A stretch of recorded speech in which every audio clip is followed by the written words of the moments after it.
Y recibió en contestación otra carta en la que éste le testimoniaba el placer que le producía la noticia, y enviaba sus más sinceras felicitaciones a la digna esposa del ministro. Pero los Aures se equivocaban.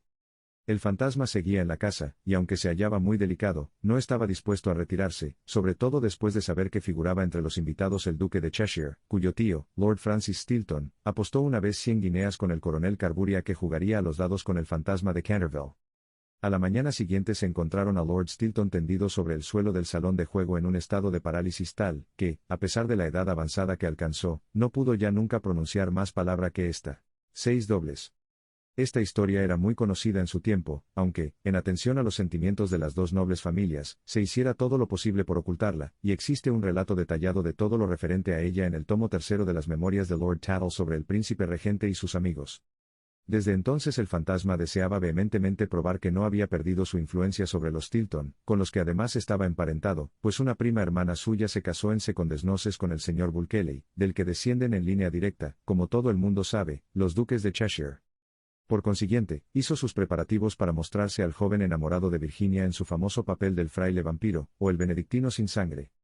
Era un espectáculo tan espantoso que cuando la vieja Lady Startup se lo vio representar, es decir, la víspera del año nuevo de 1764, empezó a lanzar chillidos agudos, que le provocaron un fuerte ataque de apoplejía, y su fallecimiento al cabo de 3 días, no sin que desheredara antes a los Canterville que eran sus parientes más cercanos, y legase todo su dinero a su farmacéutico de Londres.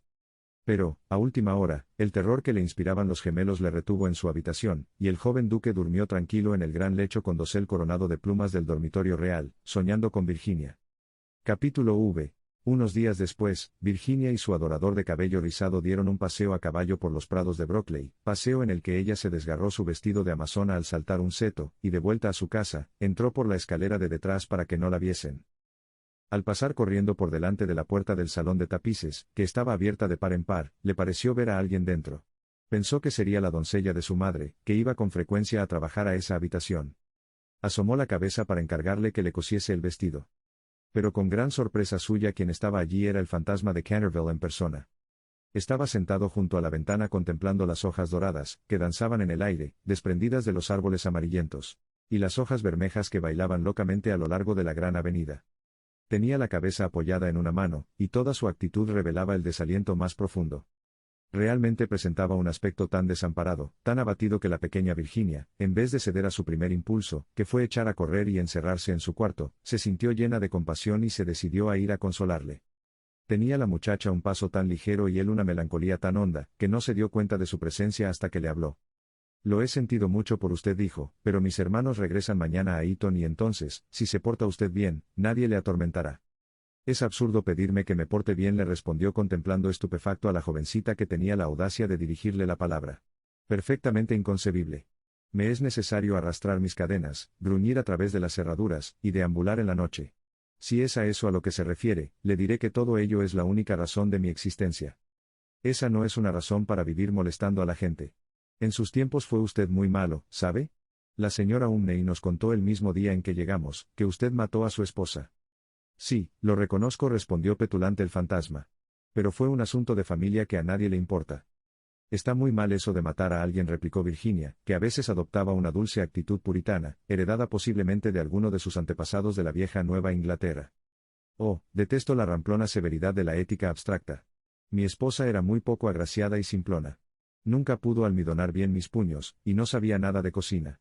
Vea usted, un día casé un magnífico cervatillo en los bosques de Ogley, un espléndido gamo, ¿y sabe usted cómo me lo sirvió en la mesa? Bueno, eso ahora no importa, ya pasó, pero sin embargo, no halló nada bien que sus hermanos me dejasen morir de hambre, aunque yo la hubiese matado. Le dejaron morir de hambre. Ay, señor fantasma. Quiero decir, don Simón. ¿Tiene usted hambre? Tengo un sándwich en mi costurero, ¿no lo quiere? No, gracias, ahora ya no necesito comer, pero de todas maneras, es usted muy amable. Es usted mucho más fina y atenta que el resto de su familia, que es tan ordinaria, horrorosa, vulgar, y que se conducen como bandoleros. Basta.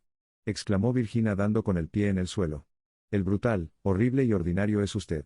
En cuanto a lo de bandolero y ladrón, usted bien sabe que me ha robado las pinturas de mi caja para restaurar esa ridícula mancha de sangre en la biblioteca.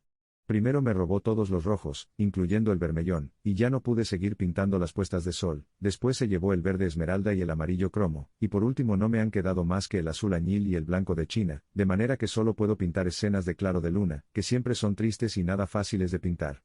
Nunca lo acusé aunque ello me hacía sentir furiosa. Y todo resultaba grotesco, porque, ¿quién ha oído decir que exista la sangre de color verde esmeralda?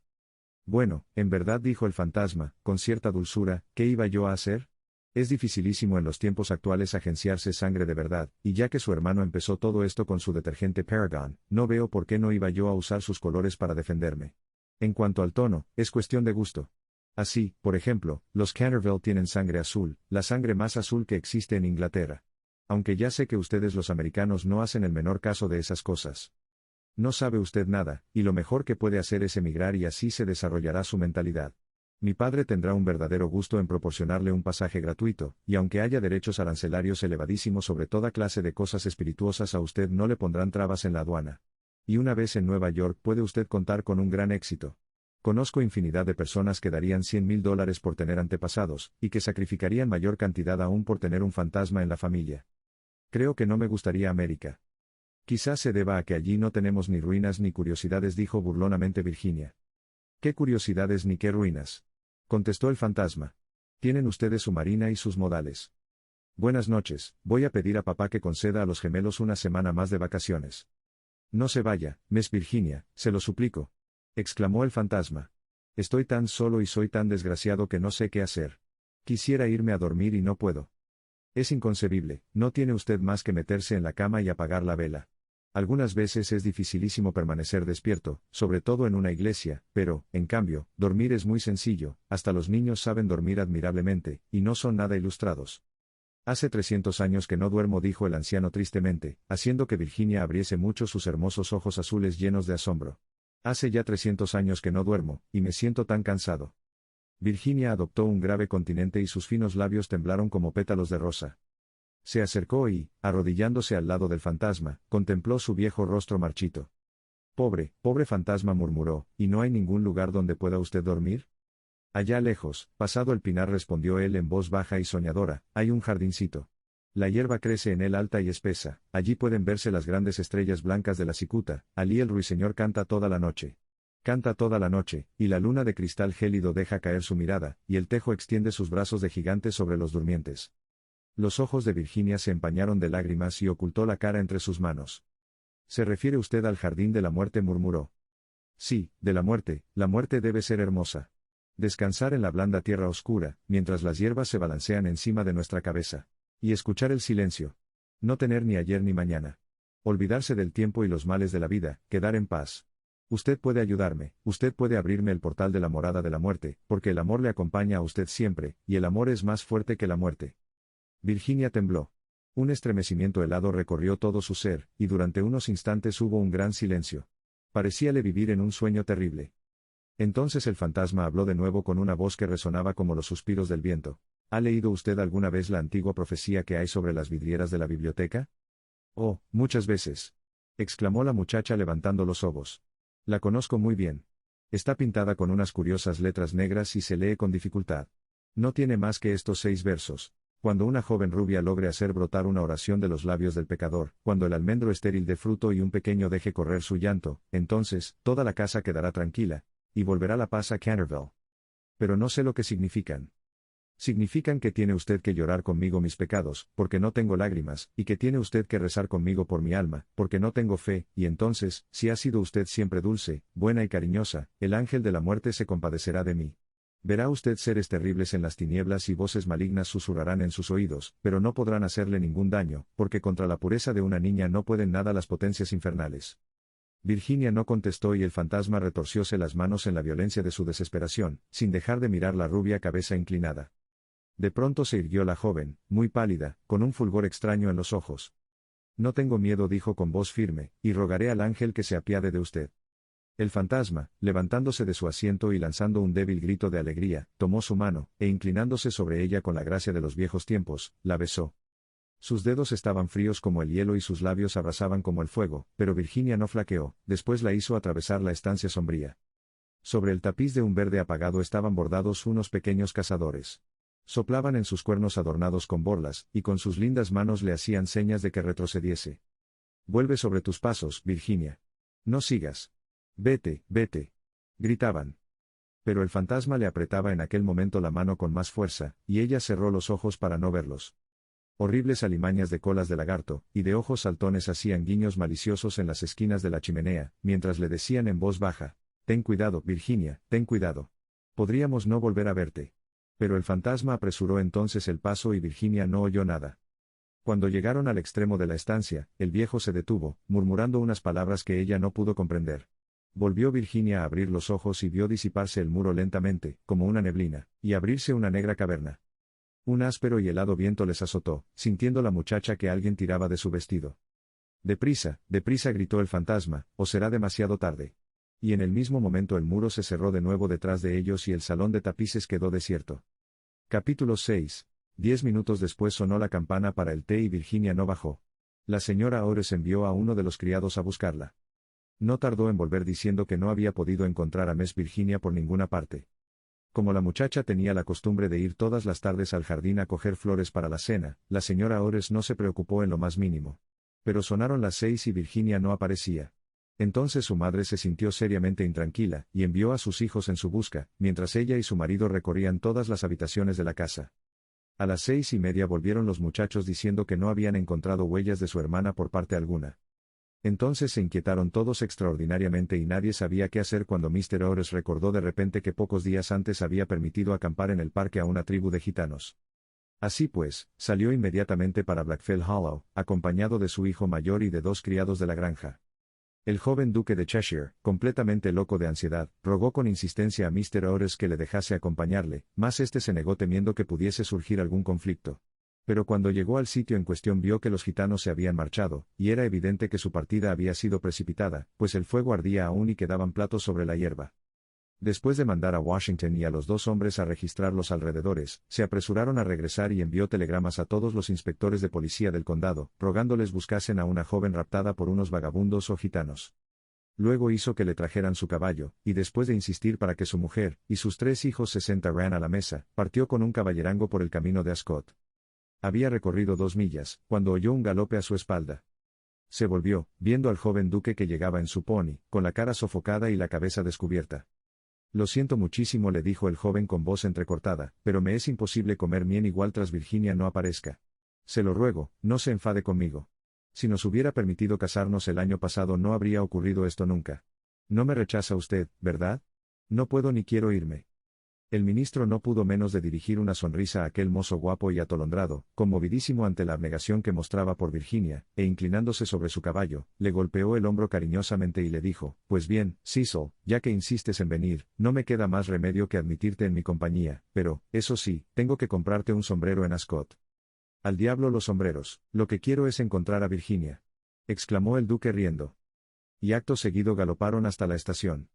Una vez allí, Mr. Ores preguntó al jefe si no habían visto en el andén a una joven cuyas señas correspondiesen con las de Virginia, pero no averiguó nada sobre ella.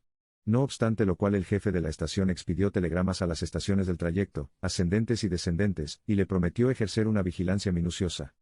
Enseguida, después de comprar un sombrero para el duque en una tienda de novedades que se disponía a cerrar, Mr. Ores cabalgó hasta Bexley, pueblo situado 4 millas más allá, y que, según le dijeron, era muy frecuentado por los gitanos, ya que cerca de allí había una numerosa comunidad rural.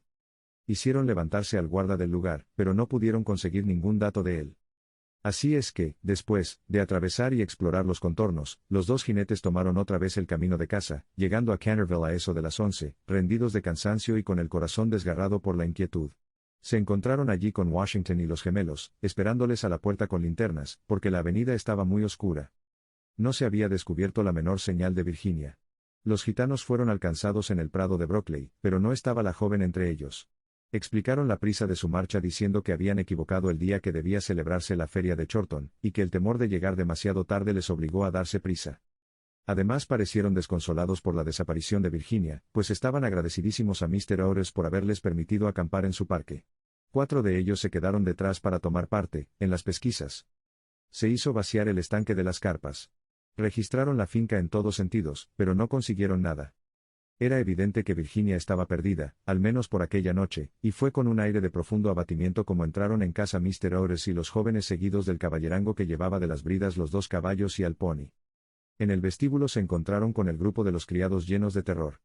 La pobre señora Otis estaba acostada sobre un sofá de la biblioteca, casi loca de terror y de ansiedad, y la vieja ama de gobierno le humedecía la frente con agua de colonia. Enseguida Mr. Otis instó a su esposa para que comiese algo, y dio órdenes para que se sirviese la cena. Fue una comida triste, pues casi nadie hablaba, y hasta los gemelos se veían espantados y sumisos, pues querían entrañablemente a su hermana. Cuando terminaron, Mr. Otis, a pesar de los ruegos del joven duque, mandó que todo el mundo se fuese a la cama diciendo que ya no podía hacerse nada más aquella noche, y que al día siguiente telegrafiaría a Scotland Yard para que pusieran inmediatamente varios detectives a su disposición. Pero en el preciso momento en que salían del comedor sonaron las 12 en el reloj de la torre. Apenas acababan de extinguirse las brasiones de la última campanada cuando oyóse un crujido acompañado de un grito penetrante. Un trueno estentóreo bamboleó la casa, una melodía, ultraterrena, flotó en el aire. Un lienzo de pared se desprendió bruscamente en lo alto de la escalera y sobre el rellano, muy pálida, casi blanca, apareció Virginia llevando en la mano un cofrecillo. Inmediatamente todos la rodearon. La señora Otis la estrechó apasionadamente entre sus brazos. El duque casi la ahogó con sus besos, apasionados, y los gemelos ejecutaron una danza de guerra salvaje alrededor del grupo. «Por Dios, hija. ¿Dónde estabas?», dijo Mr. Otis, bastante enfadado, creyendo que les había querido dar una broma pesada. «Cecil y yo hemos recorrido toda la comarca en busca tuya, y tu madre ha estado a punto de morirse de espanto. No vuelvas a dar bromas de ese género a nadie». «Menos al fantasma, menos al fantasma», gritaron los gemelos continuando sus brincos.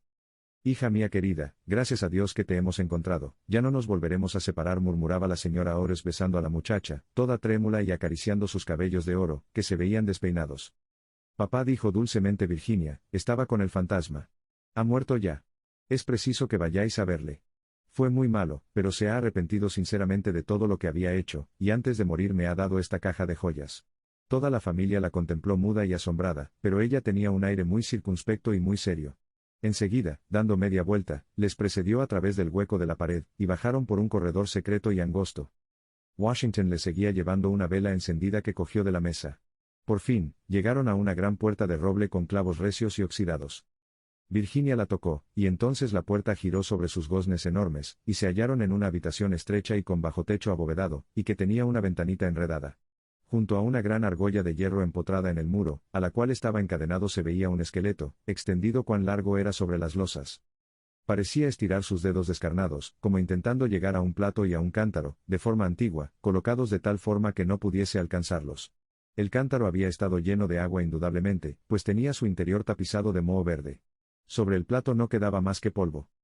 Virginia, arrodillada junto al esqueleto y, uniendo sus finas manos, comenzó a rezar en silencio, mientras la familia contemplaba con asombro la horrible tragedia, cuyo secreto se les acababa de revelar.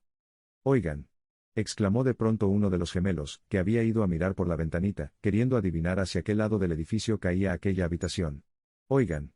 El antiguo almendro, que estaba seco, ha florecido.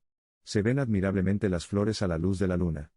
Dios le ha perdonado», dijo gravemente Virginia, levantándose, y un magnífico resplandor parecía iluminar su rostro. «Eres un ángel», exclamó el joven duque rodeándole el cuello con el brazo y besándola. Capítulo 7. 4 días después de estos curiosos sucesos, a eso de las 11 de la noche, salía un fúnebre cortejo de Canterville House. La carroza iba arrastrada por 8 caballos negros, cada uno de los cuales llevaba adornada la cabeza con un gran penacho de plumas de avestruz, que se inclinaban como saludando. La caja de plomo iba cubierta con un rico paño púrpura, sobre el cual estaban bordadas en oro las armas de los Canterville. A cada lado del carro y de los coches marchaban los criados, llevando antorchas encendidas. Toda aquella comitiva tenía un aspecto grandioso e imponente. Lord Canterville presidía el duelo, había venido del país de Gales expresamente para asistir al entierro, y ocupaba el primer coche con la pequeña Virginia. Después iban el ministro de los Estados Unidos y su esposa, y detrás Washington y los 2 muchachos. En el último coche iba la señora Umney. Todo el mundo convino en que después de haber sido atemorizada por el fantasma por espacio de más de 50 años, tenía realmente derecho a verle desaparecer para siempre. Cavaron una profunda fosa en un rincón del cementerio, precisamente bajo el tejo centenario, y dijo las últimas oraciones, del modo más solemne, el reverendo Augusto Dampier. Una vez terminada la ceremonia, los criados, siguiendo una antigua costumbre establecida en la familia Canterville, apagaron sus antorchas. Luego, al bajar la caja a la fosa, Virginia se adelantó, colocando encima de ella una gran cruz hecha con flores de almendro, blancas y rosadas. En aquel momento salió la luna de detrás de una nube e inundó el cementerio con sus rayos de silenciosa plata, y de un bosquecillo cercano se elevó el canto de un ruiseñor. Virginia recordó la descripción que le hizo el fantasma del jardín de la muerte, sus ojos se llenaron de lágrimas, y apenas pronunció una palabra durante el regreso a la casa. A la mañana siguiente, antes que Lord Canterville partiese para la ciudad, la señora Ores conferenció con él respecto de las joyas entregadas por el fantasma a Virginia. Eran magníficas. Había sobre todo un collar de rubíes, en una antigua montura veneciana, que era un espléndido trabajo del siglo XVI, y el conjunto representaba tal cantidad que Mr. Ores sentía grandes escrúpulos en permitir a su hija el aceptarlas. Milord, dijo el ministro, sé que en este país el concepto de vanos muertas, se aplica lo mismo a los objetos menudos que a las tierras, y es evidente, evidentísimo para mí, que estas joyas deben quedar en poder de usted como legado de familia.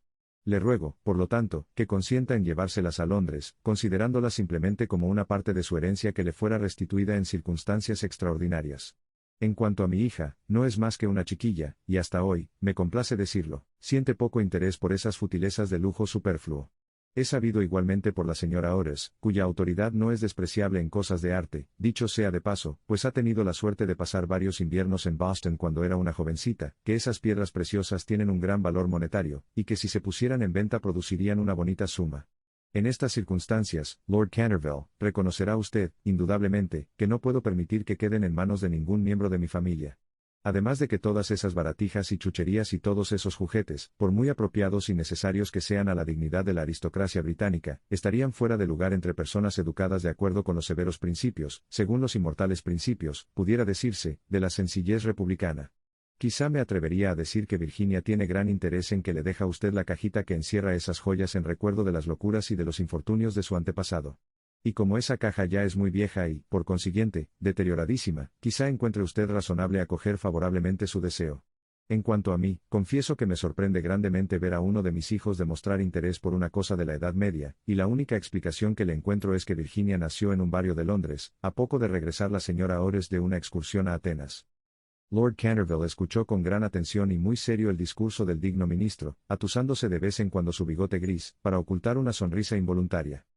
Una vez que hubo terminado Mr. Ores, le estrechó cordialmente la mano y contestó: mi querido amigo, su encantadora hija ha prestado un servicio importantísimo a mi desgraciado antecesor, Sir Simon. Mi familia y yo estamos llenos de gratitud hacia ella por su maravilloso valor, y por la sangre fría que ha demostrado. Las joyas le pertenecen, sin duda alguna, y creo que si tuviese yo la suficiente insensibilidad para quitárselas, el viejo malvado saldría de su tumba al cabo de 15 días para hacerme la vida infernal. En cuanto a que sean joyas de familia, no podrían serlo sino después de estar especificadas como tales en un testamento en forma legal, y la existencia de estas joyas permaneció siempre ignorada. Le aseguro que son tan mías como de su mayordomo. Cuando Miss Virginia sea mayor, creo que le encantará tener cosas tan lindas para lucir. Además, Mr. Ores, olvida usted que adquirió el inmueble y el fantasma bajo inventario. De modo que todo lo que pertenece al fantasma le pertenece a usted. A pesar de las pruebas de actividad que ha dado Sir Simon por el corredor, no por eso deja de estar menos muerto, desde el punto de vista legal, y su compra le hace a usted dueño de lo que le pertenecía a él. Mr. Ores se quedó muy preocupado ante la negativa de Lord Canterville, y le rogó que reflexionara nuevamente su decisión, pero el excelente par se mantuvo firme, y terminó por convencer al ministro de que aceptase el regalo del fantasma. Cuando en la primavera de 1890 la duquesa de Cheshire fue presentada por primera vez en la recepción de la reina, con motivo de su casamiento, sus joyas fueron tema de general comentario y admiración. Porque Virginia fue agraciada con la diadema que se otorga como recompensa a todas las americanitas de buena conducta, y se casó con su novio en cuanto éste llegó a la mayoría de edad. Eran ambos tan simpáticos y agradables, y además se amaban de tal manera, que no hubo quien no estuviese encantado con aquel matrimonio, menos la anciana marquesa de Dumbleton, que había hecho todo lo posible por pescar al joven duque casarle con alguna de sus 7 hijas. Para conseguirlo no dio menos de 3 comidas costosísimas, y, cosa extraña de notarse, Mr. Ores en cierto modo la había ayudado. Mr. Ores sentía una viva simpatía personal por el duque, pero teóricamente era enemigo de los títulos nobiliarios y, según sus propias palabras, era de temer que, entre las influencias enervantes de una aristocracia ávida de placeres, llegase a olvidar su hija los verdaderos principios de la sencillez republicana. Sus observaciones quedaron olvidadas cuando avanzó por la nave central de la iglesia de San Jorge, en Hanover Square, llevando a su hija, apoyada en su brazo, hacia el altar. No había en esos momentos un padre más orgulloso en todo el territorio de Inglaterra. El duque y la duquesa, pasada ya la luna de miel, regresaron a Canterville Chase, y al día siguiente de su llegada, por la tarde, fueron a dar una vuelta por el cementerio solitario del atrio de la iglesia próxima al Pinar. Al principio, se había tenido una serie de dificultades acerca de la inscripción que debería figurar en la lápida de Sir Simon, pero al fin se decidió grabar solo las iniciales del nombre de aquel caballero, y los versos que estaban escritos sobre la ventana de la biblioteca. La duquesa trajo consigo un ramo de rosas precioso y lo dejó sobre la tumba, y después de permanecer unos momentos de pie, caminaron dirigiéndose hacia el claustro en ruinas de la vieja abadía. La duquesa se sentó sobre el caído pilar de una columna, mientras que su esposo, descansando a sus pies, fumaba un cigarrillo contemplando a su esposa y mirando sus bellos ojos. De pronto, tiró el cigarro, le tomó la mano y le dijo: Virginia, una buena esposa nunca debe tener secretos para su esposo. Querido Cecil. Yo no tengo secretos para ti. Sí que los tienes, contestó él sonriendo. Nunca me has contado lo que te pasó mientras estuviste encerrada con el fantasma. Nunca se lo he contado a nadie, Cecil, dijo Virginia con una actitud reposada y seria. Ya lo sé, pero a mí podrías decírmelo. Por favor, no me preguntes, Cecil, no puedo decírtelo. Pobre Sir Simon. Le debo mucho. Sí, no te rías, Cecil, de veras, mucho le debo. Me hizo ver lo que era la vida, y lo que significa la muerte, y por qué el amor es más fuerte que ambas. El duque se levantó inclinándose para besar amorosamente a su esposa. Puedes guardarte tu secreto mientras pueda ser yo el dueño de tu corazón, murmuró. Ese siempre ha sido tuyo, Cecil. Y algún día se lo contarás a nuestros hijos, ¿no es verdad? Virginia se sonrojó. Fin.